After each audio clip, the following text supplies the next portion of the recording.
Okay, here we. Okay, Yeah. Be'ezras Hashem, we are holding Daf Gimel Amud Aleph. Let's just quickly say over where we're at over here. The Mishnah listed off, and this is amazing that we can learn over the computer, because this is one Masech, at least for a lot of Dafim, you need to have visual presentation. So it's much easier to explain. And we can go 1, 2, 3. The Mishnah said that there are certain situations where you don't do Yibam. And that is when your brother married somebody who's an erva to you. So the classic example is Bitoy, the daughter.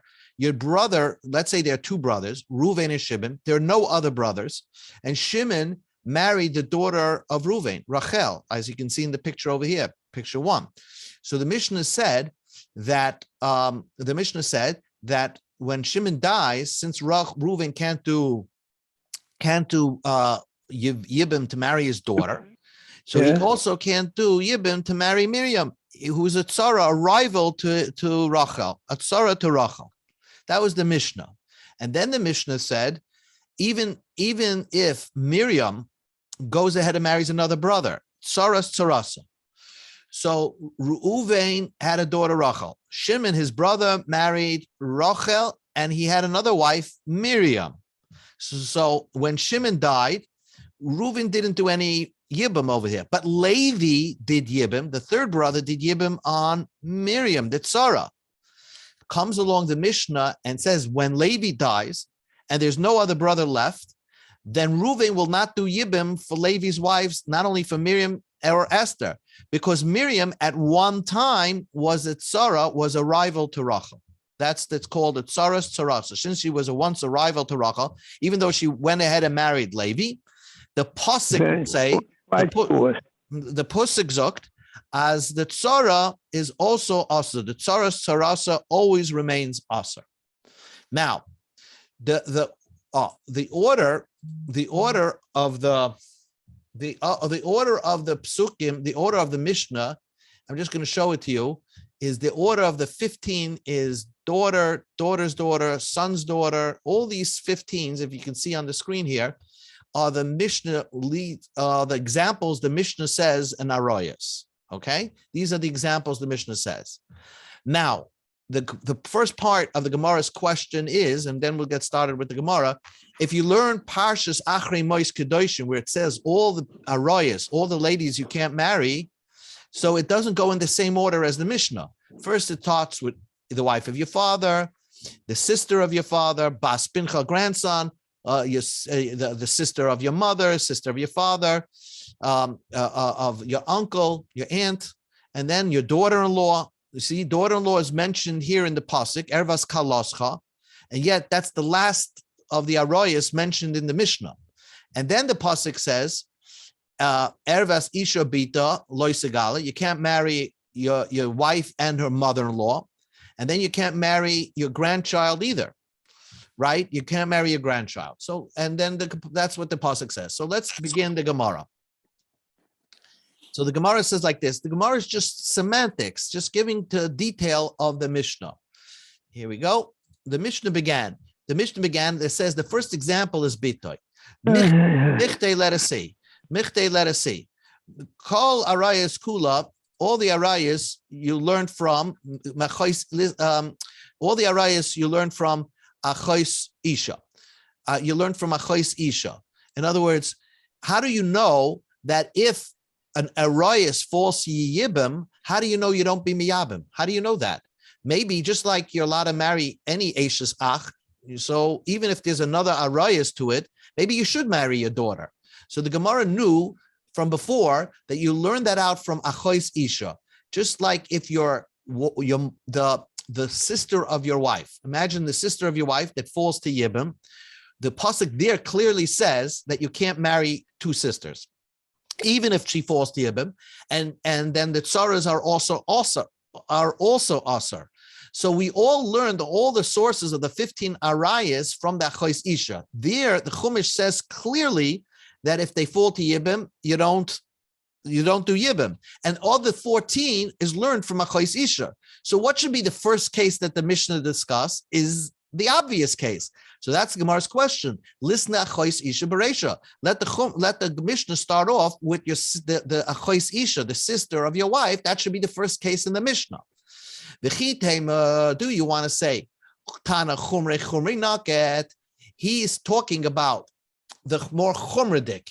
The reason why beta is listed as number one, so daughter is the number one case in the Mishnah, is because if someone is mizana with his own daughter, he gets the worst type of misa, which is called sreifa. Means basically they strap a person down and they pour hot lead in his stomach. It's not that they burn him alive. And Rab Shimon, the Amma, Sreifa Chamura. Sreifa is the most severe of type of unshim.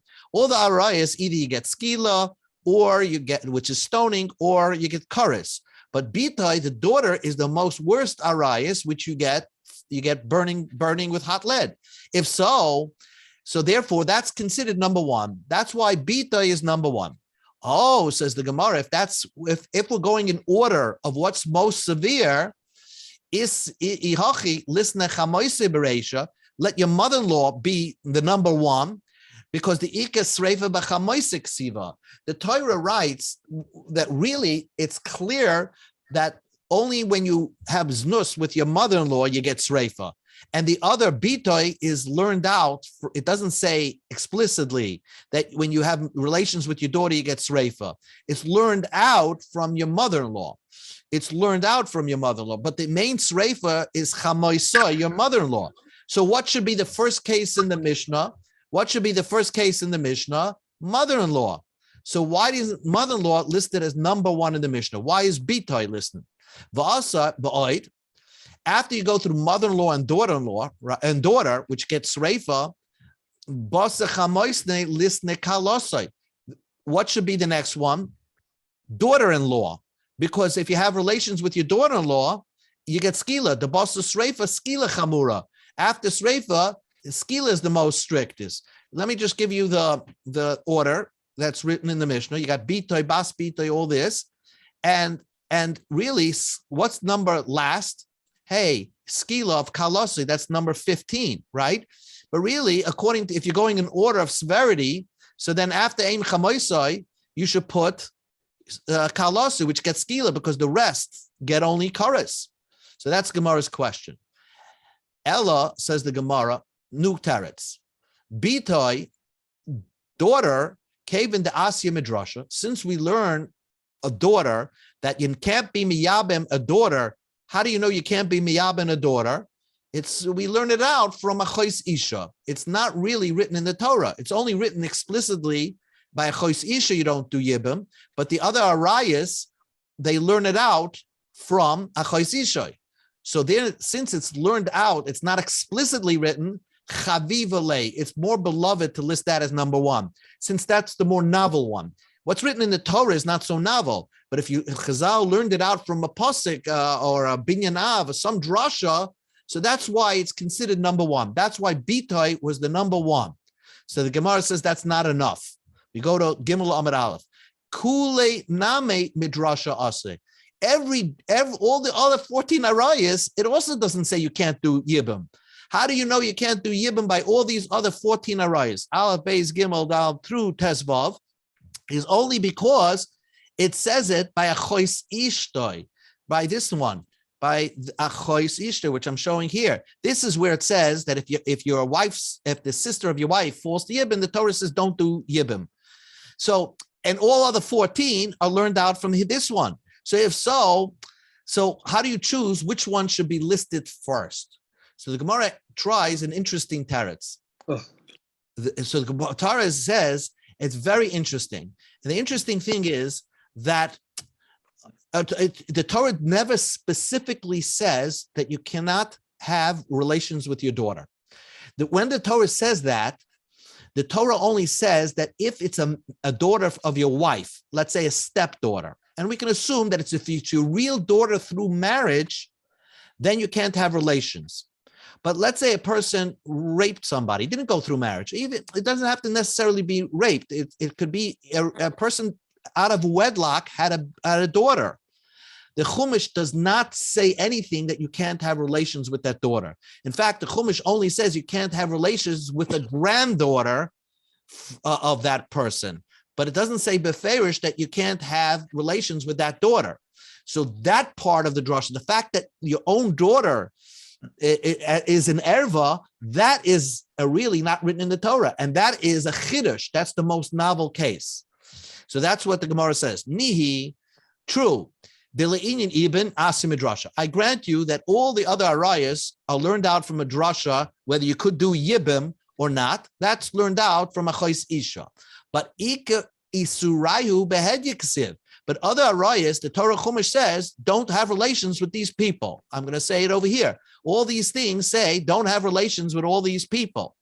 But when it comes to daughter, right? But bita, your daughter, not daughter from your marriage daughter, a daughter out of wedlock, iki isura, how do you know you can't have relations with that daughter? Midrasha. That you learn out from a drasha. The Amar Rava, the Amar says, how do you learn it out from a drasha? Amalei Rav Yitzchak bar Avdimi, asya heina heina, asya zima zima. You learn gzeira shava heina heina, and you learn out of gzeira shava that you get sreifa for that daughter through the word zima zima, because the Torah says ervas isha ubita. If we could look at the pasuk, loy segala. So when the Torah says, look where my yellow is, it's isha, your wife, and her daughter, stepdaughter, or your daughter with this wife. Fine. So it's only a married daughter the Torah talks about. Then the pasuk talks about. Then there's a stop in the pasuk. As bas benov, as bas bita, your granddaughters, no matter where they come from, even if it's out of wedlock, the granddaughter, even if the granddaughter you can't have relations with that. But how do you know a daughter out of wedlock? Not the granddaughter, but the daughter itself. So we have a gzeira shava of this word, heina. It says heina over here. And as Rashi explains, it says the word heina over here. And it says also she'era heina, ki erboscha heina. It says as a pasuk by Anusa, it says ki erboscha heina, and it says heina over here. Just like a regular daughter is aser, so also, and a regular daughter is aser, and a granddaughter also by the, just like by the bitoy that's out of wedlock, just like the granddaughter is aser, the daughter itself is aser also. And then once you know that they're compared, just like if you have relations with a marriage daughter, a real daughter, you get, I should say they're all real daughters, but with the real daughter through marriage, you get sreifa. So also this daughter out of wedlock, you get sreifa. The exercise here is to point out that bitoy should be number one, because it's the most novel case, because it's not written in Torah that it's in Arayas itself.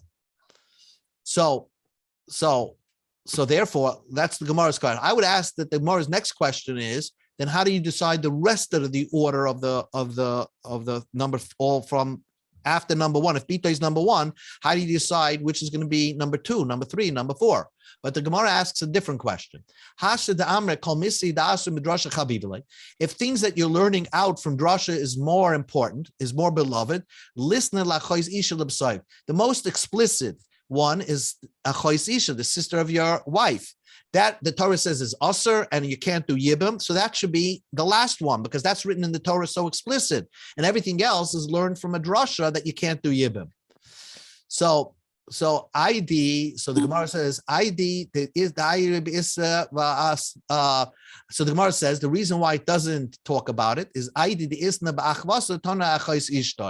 so what the Gemara is saying over here, since we talked about half sisters, right? So we put them all together. The half sisters, after that we threw in the wife's sister over here. Yes, it should be the end.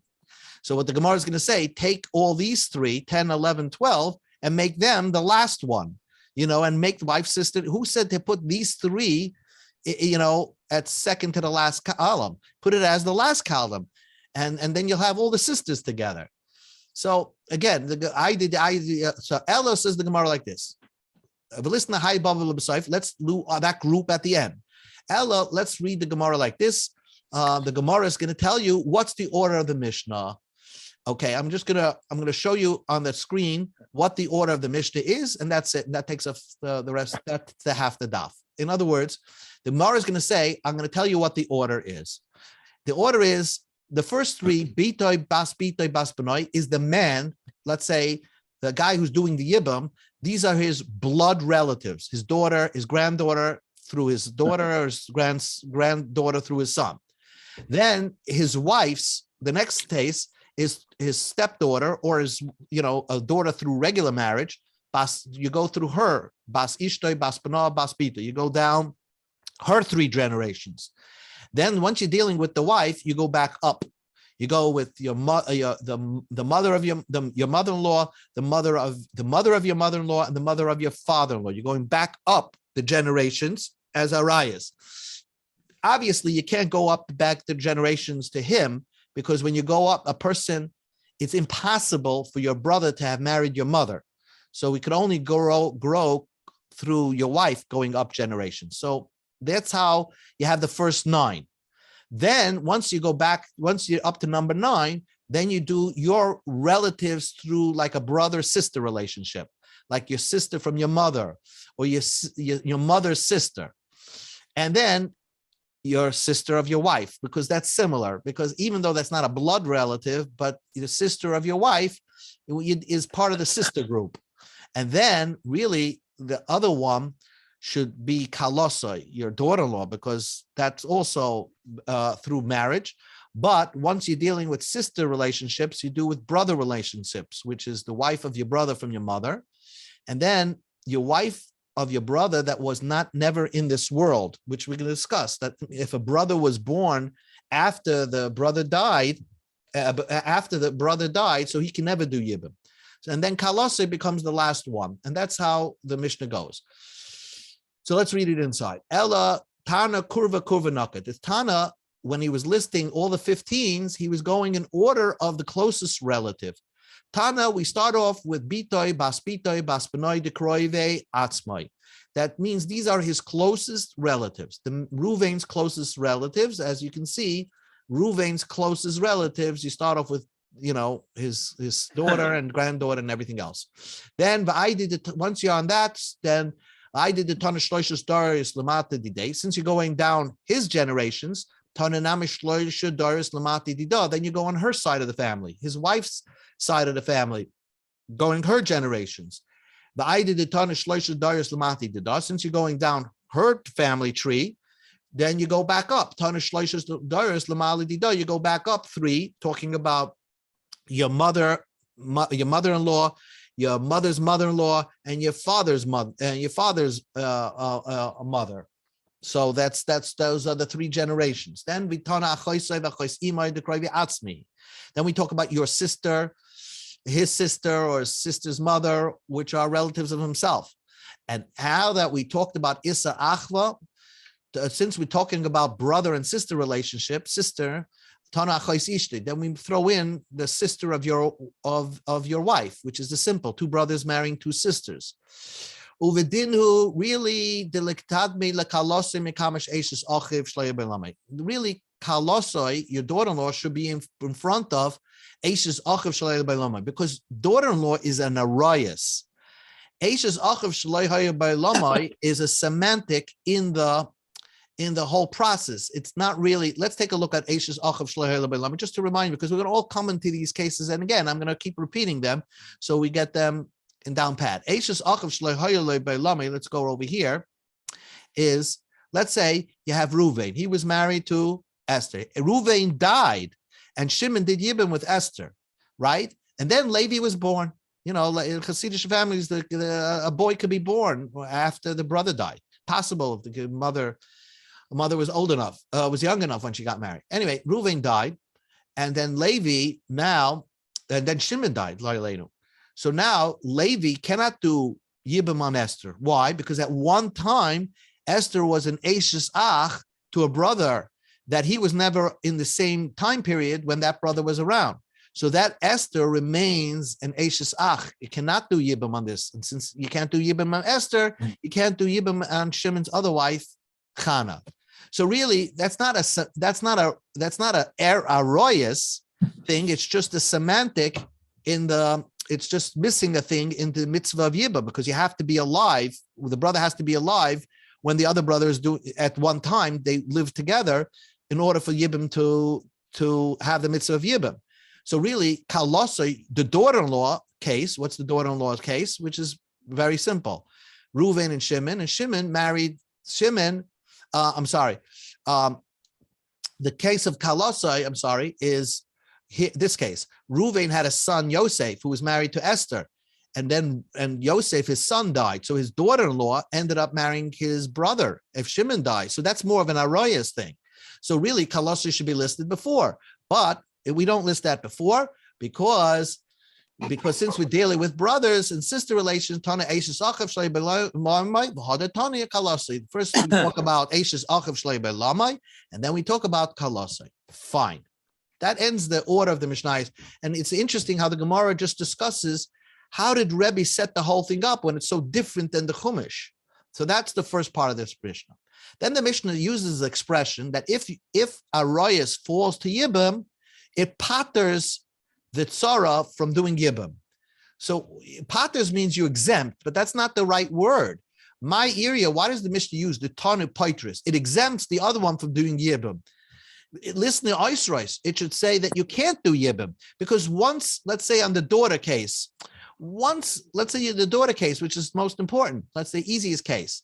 The daughter case, once you can't do Yibam on Rachel says that you usher to do Yibam on Miriam. Reuven cannot do Yibam on Miriam. So what does it say? Exempted from doing Yibam.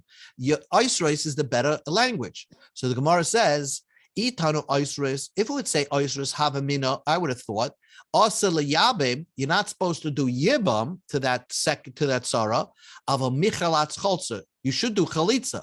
Kamash Malam, you're not allowed to that Kamash Malam. That's why it says you're potter, you're exempt from Chalitza and from Yibam. So then the Mishnah says, Velisni Asura Lachleitz. Let it say, what should it say in the Mishnah? Chamesh Esrei Anashim, Poitras Min Chalitza. It should say asas you from Chalitza and Yibam. Why do you say Poitras again?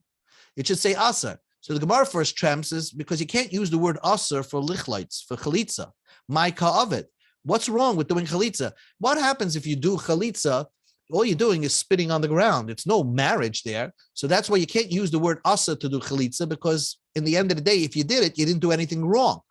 So the Gemara asks back, what do you mean? You did do something wrong. If you do Chalitza, it's a big problem. When you don't have to do Chalitza and you do Chalitza, it's a big Aveira.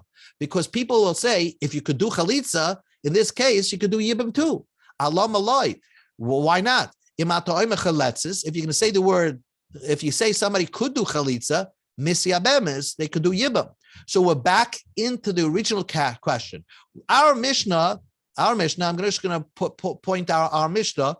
Our Mishnah says, Chamesh Esrei Noshim, Poitros, Tzorisayim, they pater the rival, Min HaChalitza Min HaYibam, from Chalitza and Yibam. Why does it use the word Poitros? It should say, asks you from doing Chalitza and Yibam. That's the Gemara's question right now. So that's the Gemara's question. Answers the Gemara, a very interesting teretz. Kevan bimkoi mitzvah hu da'asirat Sarah, v'shaloi b'mokoi mitzvah sharia, mishum hachi tano paitris. The Gemara is going to say that the only time a daughter asers the tzara is only if there was a mitzvah of chalitza, and because there's a mitzvah of chalitza, that's why you don't do chalitza on the rival.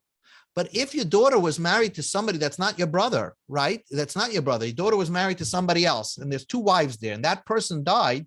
You could marry the rival of your daughter because that person that died is not related to you, is not your brother.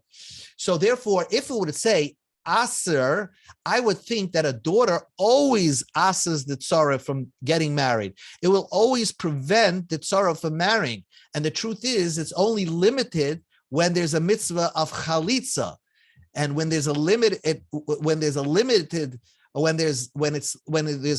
of yibam, and you can't do yibam, that's when the tzara becomes aser. That's when the tzara becomes you can't do yibam, you can't marry the tzara. So therefore, that's why had the Mishnah used the word oisrois, I would think any rival of your daughter you can never marry. So if your daughter married a strange guy and that strange guy died, certainly you're not going to marry your daughter, but you also can't marry the rival. That's why the Mishnah uses the word exempt, that's telling you that the only time you can't marry the rival is only if the daughter and the rival were falling to chalitza, were falling to yibam to you. And then we say, since you're exempt from yibam from your daughter, you're also exempt from doing yibam to that tzara, because that tzara reverts back to her eshes ach. That's why the Mishnah chooses the word poitros, which is a better use of language than the word oisris. Now, comes along the Gemara and asks another interesting question. And this question, you think about it, we're learning Masechta Yevamos, and we learned the Chumash yesterday, which seems to imply that the real mitzvah is to do yibam first and not chalitza. So my area, the tanim mina chalitza mina yibam. Why does the Mishnah say that they exempt you from doing chalitza and yibam? Listening mina yibam l'chudei. First, the Gemara says, let it just say the word yibam. And I would know, once you can't do yibam, you could do chalitza. So the Gemara says, no, itana min hayibam, if we just say you shouldn't do yibam, havemina michlatz chalitza yabum eloybiyama, that you should do chalitza, but not do yibam. Maybe if the Mishnah just only mentioned one, I would think you can't do yibam, but you should do chalitza to the rival. Komash malan, kol ha'oyle liyibam oyle chalitza. If you could do yibam, then chalitza works. If you can't have a possibility to do yibam, then you don't do chalitza at all. Because if you did chalitza, even though you think you're doing nothing wrong, people will come to the mistake and believe that you could do yibam. So therefore, the Mishnah is precise and says, don't do yibam and don't do chalitza. Although I want to point out that many times in this Masechta, the advice that the Mishnah is going to give you is to do chalitza, don't do yibam, because it's a d'Rabbanan. But when you are totally exempt, then you shouldn't even do chalitza at all. That because people, if you did chalitza and you think you're doing nothing, people will say, oh, you could do yibam for this lady too. But now the Gemara is the question, which is the home run question. The list min hayibam min chalitza. Let yibam be listed first, and then say the word chalitza. Why do we say that you're pottering from chalitza and then yibam? So the answer is, inami min chalitza l'chude. Just say l'chitza alone, and then I would know if you potter from chalitza, you certainly don't have to do yibam. So, and for the Gemara, the chiddush of the Mishnah is that we go according to Abba Sholhi. The Amar mitzvahs chalitza kodemes lemitzvahs yibam. There is an opinion of Abba Shol who said that in a general case, we try to encourage chalitza, like we do today, before yibam.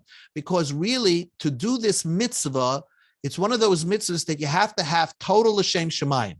If you think that your brother's wife is pretty or there's money there or anything like that, so Abba Shol holds that this mitzvah is a tainted mitzvah if you do it that way. Rashi brings down, hakoinis yevimtoi l'shimnoi l'shim ishus ki'ilu poigea be'erva, v'kara be'einai liyes havlad mamzer. The vlad could be like a mamzer if you marry without l'shem shemayim. So the Mishnah always tries to list chalitza first because that's the standard advice for people, not to do yibam, but to do chalitza.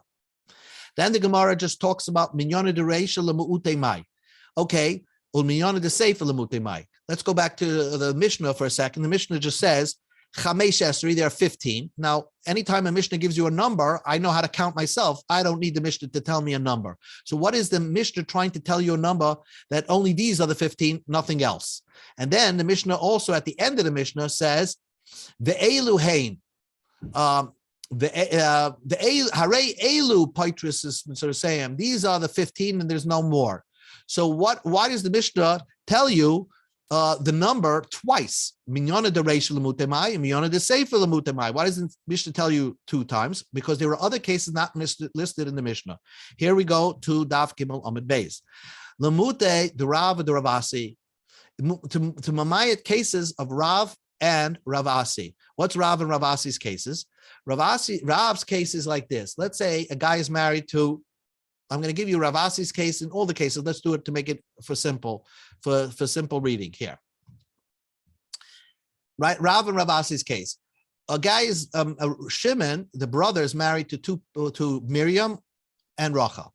Now, Miriam, right over here in this case, is either she went and was mizana with another man. She just had relations. She became like a whore. So therefore, Shimon was also to be with her anymore. She cheated on him. So therefore, since Shimon was not allowed to be with Miriam anymore, when Shimon dies, according to Rav, since Reuven can't do Yibam on Miriam because it was also on Shimon, he's also can't do Yibam on Rachel. So that's what Rav holds. But our Mishnah disagrees with Rav. And our Mishnah holds that although you can't do Yibam on Miriam, you could do Yibam on Rachel. So we're excluding the opinion of Rav. And the opinion of Ravasi is a similar case. If Miriam was let's say an islandess, Shimon married a woman that he knew for sure cannot have birth. She's sterile, loyaledu. So, and Shimon accepted it. So Reuven can never have done Yibam on this Miriam because the point of Yibam is to have children. So according to Rav Asi, since you can't do Yibam on Miriam, you certainly can't do Yibam on Rachel. Our Mishnah would disagree with that. Our Mishnah would hold that although granted you can't do with Miriam, you could do with the Tzara. And that's why we're Mamayat, Rav and Ravasi. So that's the Gemara saying so far. Now the question is, if you hold L'Rav, L'Ravasi, L'Mutimai, Rav and Ravasi are Amaroyim. So now how are they going to learn the Mishnah? How are they going to learn the Mishnah? What the minyanim? What is the minyan coming to be mamayit? If they hold of each other, so then you need to find two more cases that are not listed in the Mishnah. So the Gemara lists you two more cases. Let's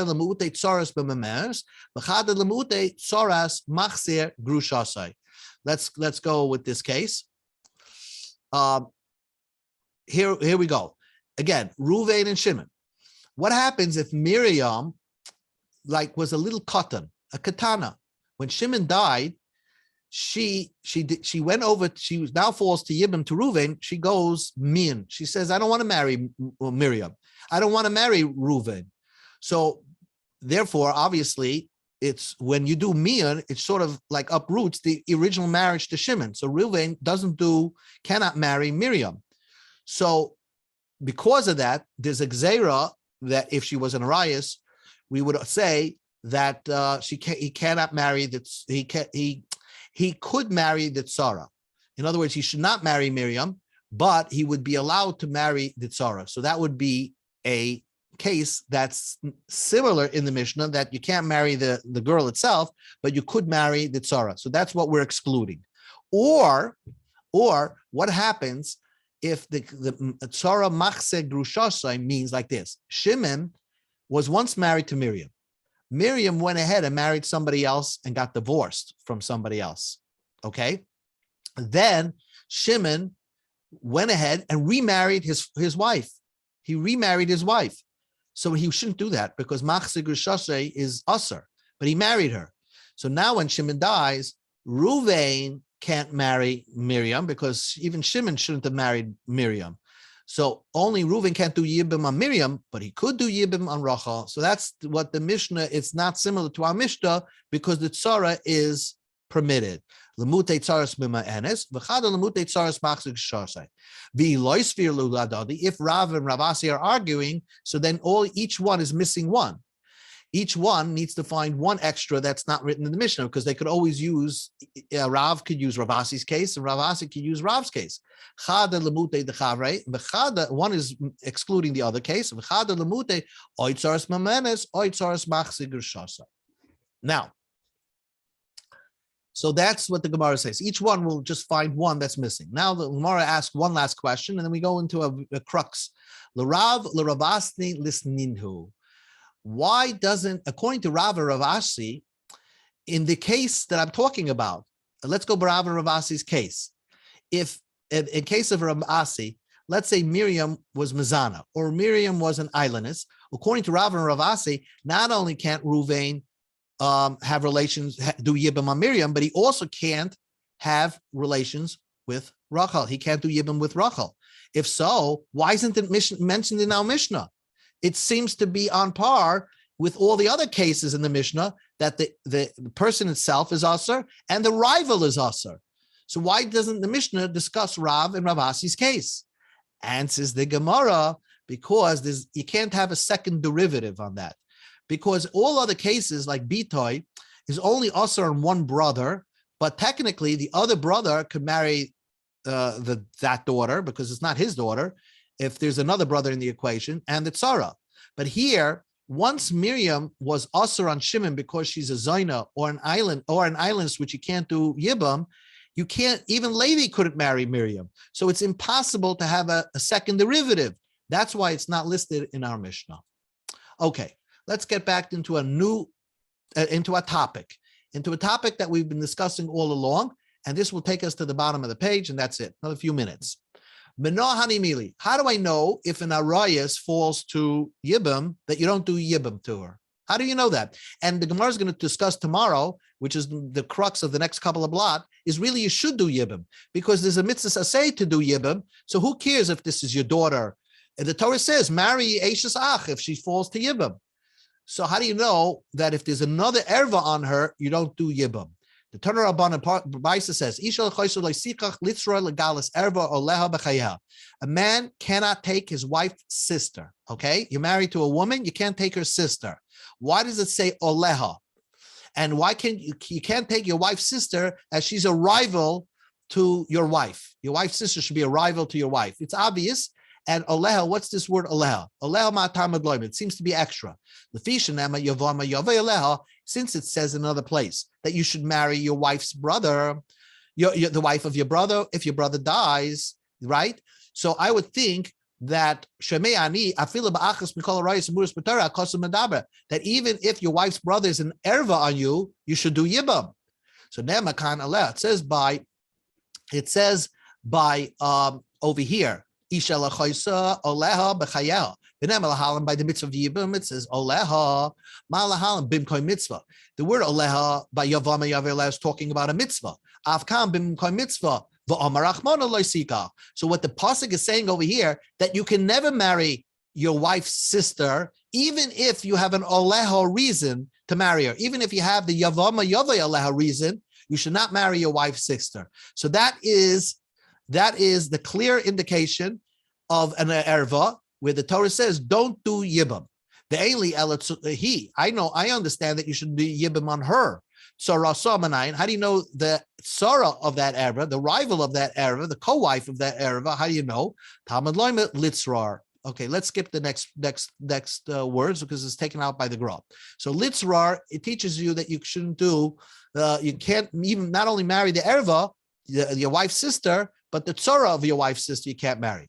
The Eli, but Ella, now the Gemara is asking a question. Eli Ella Chois Isha, Sha'ar Arayis Minayin. How do I know the other 14 Arayis? I only know your wife's sister, but how do you know the other Arayis? We say, Ma Ish Achois Ish Muchedes. It's called the Binyanav. It's just a simple limud. Ma Achois Ish Muchedes. It's a unique Isser. She erva. You're not supposed to marry your wife's sister. And if you do, you get chorus. B'mezid v'shigaras echatas. You get a carbon chatas if it was by mistake. Vasura liyabim. The Torah clearly says it's also to yabim. Af kol she ever. Any case is an arayas. V'chiyavin al zudoina karas v'shigaras echatas asur liyabim. Anytime there's an erva that's b'mezid karas and shigig chatas would also be also to do yibim. The Eli Elahein. Okay, you're not supposed to do yibim there. But how do you know Tzara Semenayim? How do you know you're not allowed to do yibum with the co-wife of the other arayas? So again, we learn it out from a Chois Isha. Amrat, we say, Ma Chois Isha Yuchadeshi Erve Chayavin Alez Dain Karsish Gosik Chatas. A Chois Isha is a unique where it's an arayas. You get chorus, 1. You get chatas if you do it by accident.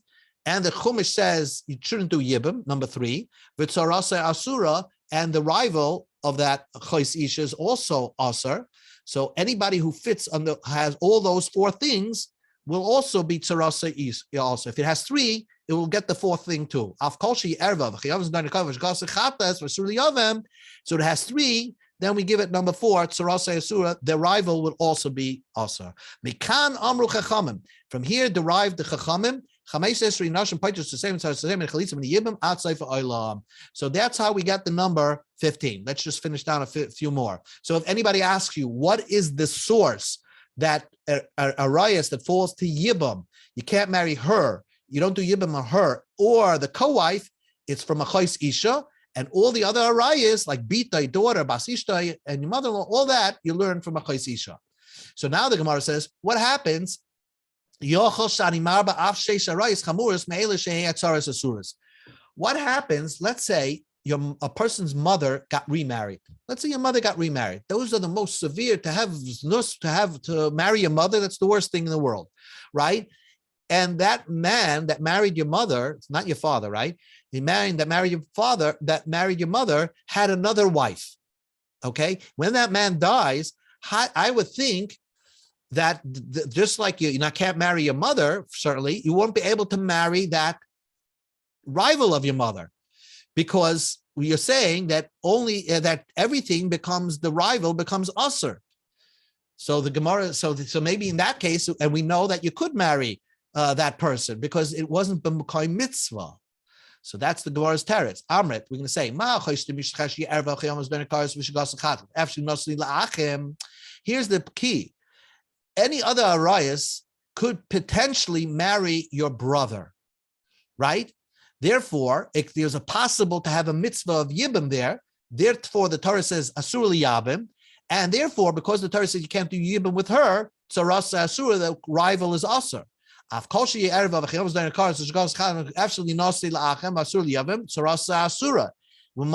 other ayahs that could potentially marry your brother, like your daughter can marry your brother, like your wife's sister can marry your brother, right? So there's a potential that they can marry your brother, but your mother can never marry your brother, because even if your brother is only a half brother, right? It's still considered the wife of your father. And therefore, it can never have a possibility of yibam there. And because it has no possibility of yibam there, therefore, there's no possibility of her answering the rival. The